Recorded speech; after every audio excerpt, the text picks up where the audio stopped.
சிலர் கஷ்டப்பட்டு சம்பாதிக்கிற பணத்தை பார்த்தீங்க அப்படின்னு சொன்னா வட்டிக்காரங்க கொஞ்சம் பறிச்சிடறாங்க. நிறைய பேருக்கு மருத்துவமனையில் கொஞ்சம் பேர் பறிச்சிடாங்க.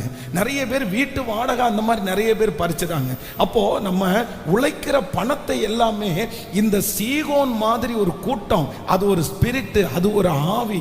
இந்த சூழ்நிலை என்ன பண்ணுது அப்படின்னு சொன்னா, நம்ம வேதம் சொல்லுகிறது, அவரவர் சம்பாதிக்கிற பணத்தை நம்ம சாப்பிட்றதா ஆசீர்வாதம். ஆண்டவர் அந்த ஆசீர்வாதத்தை நம்ம தலை மேல வச்சிருக்கிறாரு.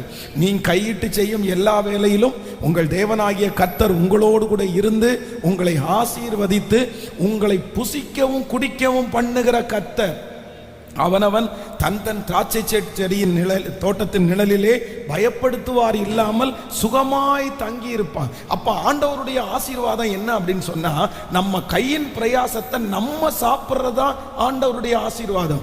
உன் கை